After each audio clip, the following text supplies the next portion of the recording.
Welcome to rhythm of learning. ഇന്നത്തെ ക്ലാസ്സിലെ കുറച്ച് കറണ്ട് അഫയേഴ്സ് ക്വസ്റ്റ്യൻസ് ആണ് നമ്മൾ പഠിക്കാൻ പോകുന്നത്. ക്ലാസ്സിലേക്ക് കടക്കാം കേട്ടോ. ഫസ്റ്റ് ക്വസ്റ്റ്യൻ ഇതാണ്: കേരളത്തിലെ നഗരങ്ങൾ ഉണ്ടല്ലോ, ആ നഗരങ്ങളിലെ ചേരിയിൽ താമസിക്കുന്നവരുടെ സംരക്ഷണത്തിന് ആരോഗ്യ വകുപ്പ് ആരംഭിച്ച പദ്ധതി ഏത് എന്നാണ് ആദ്യത്തെ ചോദ്യം. എന്താണ് ചോദ്യം പറയണത്? കേരളത്തില് നഗരങ്ങളിൽ താമസിക്കുന്നത്, നഗരങ്ങളിൽ എവിടെയാ താമസിക്കുന്നവര്? നഗരങ്ങളിലെ ചേരിയിൽ താമസിക്കുന്നവരുടെ എന്തിനു വേണ്ടിയിട്ടാണ്? ആരോഗ്യ സുരക്ഷയ്ക്കായിട്ട്. കേരളത്തിൽ നഗരങ്ങളിൽ ചേരികളിൽ താമസിക്കുന്നവരുടെ ആരോഗ്യ സുരക്ഷയ്ക്കായിട്ട് നമ്മുടെ ആരോഗ്യ വകുപ്പ് ആരംഭിച്ച പദ്ധതിയുടെ പേര് ഉഷസ് എന്നാണ് കേട്ടോ. എന്താണ് ഉഷസ്? കേരളത്തിൽ നഗരങ്ങളിൽ ചേരിയിൽ താമസിക്കുന്നവരുടെ സംരക്ഷണത്തിന് ആരോഗ്യ വകുപ്പ് ആരംഭിച്ച പദ്ധതി ഉഷസ് ആണ്. അടുത്തത്, നമ്മൾ ശ്രീഹരിക്കോട്ടയിൽ നിന്ന് ഉപഗ്രഹങ്ങൾ വിക്ഷേപിച്ചു. അപ്പൊ ശ്രീഹരിക്കോട്ടയിൽ നിന്ന് എങ്ങനെയാണ് SSLV-D2 എന്ന് പറയുന്ന ശ്രീഹരിക്കോട്ടയിൽ നിന്നും SSLV-D2 വിക്ഷേപിച്ച് ഭ്രമണപഥത്തിൽ എത്തിച്ച ഉപഗ്രഹങ്ങളിൽ, അപ്പൊ SSLV-D2 ആണ് വിക്ഷേപിച്ചത്. ഭ്രമണപഥത്തിൽ കുറച്ച് ഉപഗ്രഹങ്ങൾ എത്തിച്ചു. ആ ഉപഗ്രഹങ്ങളിൽ മലയാളികൾ ഉൾപ്പെടെയുള്ള വിദ്യാർത്ഥിനികൾ ഏത് ഉപഗ്രഹ തയ്യാറാക്കിയേക്കണേന്ന്. അപ്പൊ മലയാളി വിദ്യാർത്ഥിനികൾ തയ്യാറാക്കിയ അല്ലെങ്കിൽ അവര് റെഡിയാക്കിയ ഉപഗ്രഹത്തിന്റെ പേര്, ഇതിൽ കുറെ ഉപഗ്രഹങ്ങൾ കൊണ്ടുപോയിണ്ട്. അപ്പൊ മലയാളി വിദ്യാർത്ഥികൾ ഏതാണ് കൊണ്ടുപോയി അവര് റെഡിയാക്കിയ ഉപഗ്രഹം ഏതാണ്? അതിന്റെ പേര് ആസാദി സാറ്റ് 2 എന്നാണ്. ആസാദി സാറ്റ് 2. ക്ലിയർ ആയില്ലേ മക്കളെ? അപ്പൊ ശ്രീഹരിക്കോട്ടയിൽ നിന്ന് SSLV-D2 വിക്ഷേപിച്ച് ഭ്രമണപഥത്തിൽ എത്തിച്ച ഉപഗ്രഹങ്ങളിൽ മലയാളികൾ ഉൾപ്പെടെയുള്ള വിദ്യാർത്ഥിനികൾ തയ്യാറാക്കിയ ഉപഗ്രഹത്തിന്റെ പേരാണ് ആസാദി സാറ്റ് 2. ക്ലിയർ ആയില്ലേ? ഇനി അടുത്തത്, കഴിഞ്ഞ ദിവസം പറഞ്ഞതാണ്, വീണ്ടും ഒരു ക്വസ്റ്റ്യൻ പേപ്പറിൽ വീണ്ടും ചോദിച്ചേക്കാണ്. ഇന്ത്യയിലെ ആദ്യത്തെ കടലാസ് രഹിത ഹൈക്കോടതി. ഇന്ത്യയിലെ ആദ്യത്തെ കടലാസ് രഹിത ഹൈക്കോടതി ഏതാണ്? കേരള ഹൈക്കോടതി. ഇന്ത്യയിലെ ആദ്യത്തെ കടലാസ് രഹിത ഹൈക്കോടതി ഏതാണ്? കേരള ഹൈക്കോടതിയാണ് കേട്ടോ. ഇന്ത്യയിലെ ആദ്യത്തെ കടലാസ് രഹിത ഹൈക്കോടതി ഏതാണ്? കേരള ഹൈക്കോടതിയാണ്. ക്ലിയർ ആയില്ലേ? അടുത്ത ചോദ്യം: ഇന്ത്യയിൽ ഒരു ദേശീയ പാർട്ടിയായി അംഗീകരിക്കാത്ത രാഷ്ട്രീയ പാർട്ടിയെ തിരിച്ചറിയുക. ചോദിച്ചിരിക്കുന്നത് 2022 ഡാറ്റ അനുസരിച്ച് താഴെ പറയുന്നവയിൽ ഏതാണ് ഒരു രാഷ്ട്രീയ പാർട്ടിയായി ഇന്ത്യയിൽ അംഗീകരിക്കാത്തത്? Bharatiya Janata Party, Bahujan Samaj Party, Nationalist Congress Party, Aam Aadmi Party. ഇതിലേതാണ്? ആം ആദ്മി പാർട്ടിയാണ്. ഇതിലെ ഉത്തരം ഏതാണ്? ആം ആദ്മി പാർട്ടിയാണ്. 2022 ഡാറ്റ പ്രകാരം ഇന്ത്യയിൽ ഒരു ദേശീയ പാർട്ടിയായി അംഗീകരിക്കപ്പെടാത്ത രാഷ്ട്രീയ പാർട്ടി ഏതാണ്? താഴെ പറയുന്നവയിൽ എന്നാണ് ചോദ്യം. എന്നിട്ട് Bahujan Samaj Party, Bharatiya Janata Party, Nationalist Congress Party, Aam Aadmi Party എന്നൊക്കെ ഓപ്ഷൻസ് തന്നിട്ടുണ്ട്. അതിൽ ഉത്തരം ഏതാ? ആം ആദ്മി പാർട്ടിയാണ്. ഇനി അടുത്തത് അടുത്തത് ഒരു പദ്ധതിയുടെ പേരാണ് ഭൂമി. ഭൂമി എന്ന പദ്ധതി ആരംഭിച്ചത്, ഭൂമി എന്ന് പറയുന്ന പദ്ധതി ആരംഭിച്ചത് ആരാണ്? ഭൂമി എന്ന് പറയുന്ന പദ്ധതി ആരംഭിച്ച സംസ്ഥാനം കർണാടകയാണ്. ഭൂമി എന്ന് പറയുന്ന പദ്ധതി ആരംഭിച്ച സംസ്ഥാനം ഏതാണ്? കർണാടക. വളരെ ഇമ്പോർട്ടന്റ് ആണ്. ഭൂമി എന്ന് പറയുന്ന പദ്ധതി ആരംഭിച്ചത് ആരാണ്? ഭൂമി എന്ന് പറയുന്ന പദ്ധതി ആരംഭിച്ചത് കർണാടകയാണ് കേട്ടോ. അപ്പോ 2020 ഇതിനു മുമ്പുള്ള ചോദ്യങ്ങൾ ഒന്നുകൂടെ പറഞ്ഞേ. കേരളത്തിലെ നഗരപ്രദേശങ്ങളിലെ ചേരികളിലെ ആരോഗ്യ സംരക്ഷയ്ക്കായി കേരള ആരോഗ്യ വകുപ്പ് ആരംഭിച്ചു ഉഷസ്. ശ്രീഹരിക്കോട്ടയിൽ നിന്ന് നമ്മള് SSLV-D2 വിക്ഷേപിച്ച് ഭ്രമണപഥത്തിൽ എത്തിച്ച ഉപഗ്രഹങ്ങളിൽ മലയാളികൾ ഉൾപ്പെടെയുള്ള വിദ്യാർത്ഥിനികൾ തയ്യാറാക്കിയ ഉപഗ്രഹം ആസാദി സാറ്റ് 2. ഇന്ത്യയിലെ ആദ്യത്തെ കടലാസ് രഹിത ഹൈക്കോടതി കേരളം. അതുപോലെ തന്നെ ഇന്ത്യയിലെ ദേശീയ പാർട്ടിയായി അംഗീകരിക്കപ്പെടാത്ത രാഷ്ട്രീയ പാർട്ടിയെ തെരഞ്ഞെടുക്കുക 2022 ഡാറ്റ പ്രകാരം എന്നാ പറയുന്നത്. അത് ഏതാണ്? ആം ആദ്മി പാർട്ടിയാണ്. ഇനി അറിയണം എന്നുള്ളവര് ഒന്ന് ശ്രദ്ധിച്ചു വെക്കോളൂ. 2023 ദേശീയ തെരഞ്ഞെടുപ്പ് കമ്മീഷൻ പുറത്തുവിട്ട റിപ്പോർട്ട് പ്രകാരം നിലവിലെ ദേശീയ പാർട്ടികളുടെ എണ്ണം എത്രയാണ്? 6 ആണ്. ഒന്ന് BJP, ഭാരതീയ ജനതാ പാർട്ടി അഥവാ BJP. അടുത്തത് ഏതാണ്? കോൺഗ്രസ്. ഭാരതീയ ജനതാ പാർട്ടി ഉണ്ട്. അടുത്ത അടുത്തത് ഏതാണ്? കോൺഗ്രസ് ഉണ്ട്. അടുത്തത് CPIM. ഏതാണ്? CPIM ട്ടോ, CPIM. അടുത്തത് BSP എന്ന് പറഞ്ഞാൽ അതിന്റെ പൂർണ്ണ രൂപം ഏതാ? ബഹുജൻ സമാജ് പാർട്ടി. BSP പറഞ്ഞ ബഹുജൻ സമാജ് പാർട്ടി. NPP. അടുത്തത് NPP എന്താണ്? National people's party. NPP national people's party. അപ്പൊ അടുത്തത് എന്താ പറയണത്? AAP. അടുത്തത് AAP, അതായത് ആം ആദ്മി പാർട്ടി. അപ്പൊ നമ്മളിവിടെ 2022 ഡാറ്റ പ്രകാരം പറഞ്ഞത്, പക്ഷെ 2023 ദേശീയ തെരഞ്ഞെടുപ്പ് കമ്മീഷൻ പുറത്തുവിട്ടു. അപ്പൊ ഇനിയും നിങ്ങൾ ചിലപ്പോൾ അത് എന്താ പറയുന്നത്, ദേശീയ പാർട്ടി ആയിട്ടില്ല എന്നൊരു കൺഫ്യൂഷൻ വേണ്ടാന്ന് വിചാരിച്ചിട്ടാണ് ഞാൻ ആ റിപ്പോർട്ടും കൂടെ പറഞ്ഞത് കേട്ടോ. 2023 ദേശീയ തെരഞ്ഞെടുപ്പ് കമ്മീഷൻ പുറത്തുവിട്ട റിപ്പോർട്ട് പ്രകാരം നിലവിൽ ദേശീയ പാർട്ടികളുടെ എണ്ണം 6ആണ്. ഒന്ന് BJP, അടുത്ത കോൺഗ്രസ്, അടുത്ത CPIM, അടുത്ത BSP. അപ്പൊ BJP ഭാരതീയ ജനതാ പാർട്ടി എന്നറിയാലോ. BSP എന്താണ്? ബഹുജൻ സമാജ് പാർട്ടി. NCP എന്താണ്? National people's party. NPP national people's party. അടുത്ത AMP ആം ആദ്മി പാർട്ടി. ഇതൊക്കെ ഇപ്പൊ എന്താണ്? ദേശീയ തലത്തിൽ 2023 ദേശീയ പാർട്ടി ആയിട്ട് എന്താ പറയുക, 2023 ദേശീയ പാർട്ടിയായിട്ട് നമ്മുടെ ദേശീയ തെരഞ്ഞെടുപ്പ് കമ്മീഷൻ പുറത്തുവിട്ടതാണ് കേട്ടോ. അപ്പൊ ഇത്രയും കാര്യം ക്ലിയർ ആയല്ലോ. അടുത്ത ഇന്ത്യയിലെ ആദ്യത്തെ കടലാസ് രഹിത ഹൈക്കോടതി ഏതാണ്? കേരളമാണ്. ഭൂമി പദ്ധതി ആരംഭിച്ചത് ആരാണെന്നാ പറഞ്ഞത്? കർണാടകമാണ്. ഇനി അടുത്ത ചോദ്യത്തിലേക്ക് വന്നാലോ. 2026 വിന്റർ ഒളിമ്പിക്സ് കേട്ടോ. 2026 വിന്റർ ഒളിമ്പിക്സ്. 2026 വിന്റർ ഒളിമ്പിക്സ് ആണ്. 2026 വിന്റർ ഒളിമ്പിക്സിന് ആതിഥേയത്വം വഹിക്കുന്നത് ആരാണ്? 2026 വിന്റർ ഒളിമ്പിക്സിന് ആതിഥേയത്വം വഹിക്കുന്നത് ഇറ്റലിയാണ്. 2026 വിന്റർ ഒളിമ്പിക്സിന് ആതിഥേയത്വം വഹിക്കുന്നത് ഇറ്റലിയാണ്. ഇനി അടുത്ത നോക്കൂ.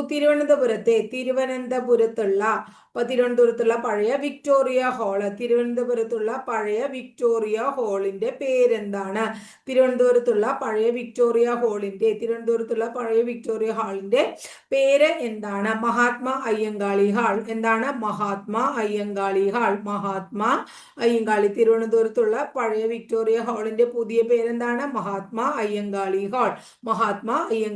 അപ്പൊ 2026 വിന്റർ ഒളിമ്പിക്സ് ഇറ്റലി. തിരുവനന്തപുരത്തെ വിക്ടോറിയ ഹാളിന്റെ പേര് എന്താണ്?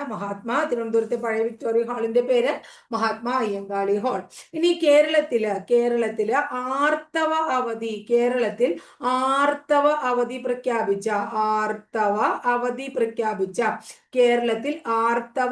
പ്രഖ്യാപിച്ച സർവകലാശാല ഏതാണ്? ഏത് സർവകലാശാലയാണ്? കുസാറ്റ്.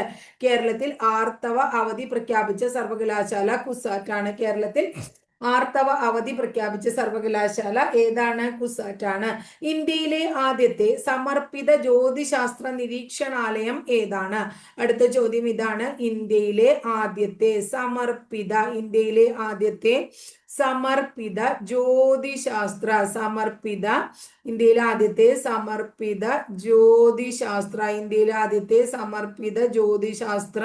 നിരീക്ഷണാലയം. ഇന്ത്യയിലെ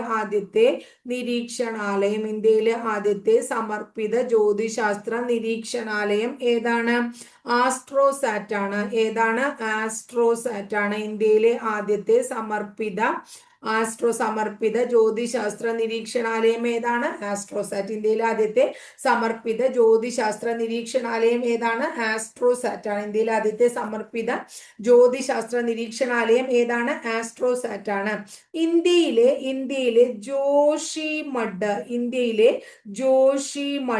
ജോഷിമഠ് അടുത്ത കാലത്ത് വളരെ വാർത്താ പ്രാധാന്യം നേടിയ ഒരു സ്ഥലമാണ്.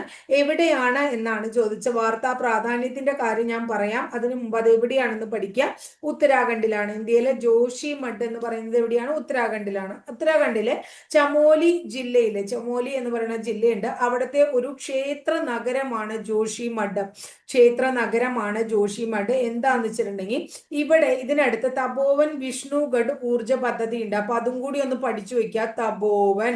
തപോവൻ, വിഷ്ണുഗഡ്, തപോവൻ, വിഷ്ണുഗഡ് ഊർജ പദ്ധതി, തമോവൻ വിഷ്ണുഗഡ് ഊർജ പദ്ധതി, തപോവൻ വിഷ്ണുഗഡ് ഊർജ പദ്ധതി. ഊർജ പദ്ധതിയിൽ നിന്നുള്ള എന്താ പറയണ ഈ നാഷണൽ തെർമൽ പവർ കോർപ്പറേഷന്റെ ഒരു പദ്ധതിയാണിത്. ആ പദ്ധതിയിൽ നിന്നുള്ള തുരങ്ക നിർമ്മാണ പ്രവർത്തനം കാരണം എന്താ പറയണത്, വിള്ളലുകളും പൊട്ടലുകളും ഒക്കെ അവിടുത്തെ പല സ്ഥാപനങ്ങൾക്കും ഒക്കെ ഉണ്ടാവണം എന്നാ പറയണത്. അങ്ങനെ ഈ ജോഷിമഠ് താണുകൊണ്ടിരിക്കുകയാണെന്നാ പറയണത്. അതായത് ചമോലി ജില്ലയിലുള്ള ക്ഷേത്ര നഗരമായ ജോഷിമഠിലോ ഇതിങ്ങനെ ജോഷിമഠ് താന്ന് പോവാണ്. അതുപോലെ തന്നെ കെട്ടിടങ്ങളിലൊക്കെ വിള്ളലുകളൊക്കെ പ്രത്യക്ഷപ്പെട്ടു എന്നൊക്കെ പേപ്പറിലൊക്കെ ഭയങ്കര കാര്യമായിട്ടുണ്ടായിരുന്നു. അതാണ് ജോഷിമഠിന്റെ പ്രത്യേകത. അപ്പൊ ജോഷിമഠ് എവിടെയാണ് നമ്മൾ പഠിക്കുക? ഉത്തരാഖണ്ഡിലാണെന്ന് പഠിച്ചു വയ്ക്കുക. ക്ലിയർ ആയില്ലേ മക്കളെ? അപ്പോ അടുത്ത ചോദ്യം എന്താന്ന് വെച്ചാൽ, അടുത്ത ചോദ്യം ആത്മനിർഭർ ഭാരത് പദ്ധതി. ആ പദ്ധതിയെ കുറിച്ചാണ് പഠിക്കുന്നത്. ആത്മനിർഭർ ഭാരത്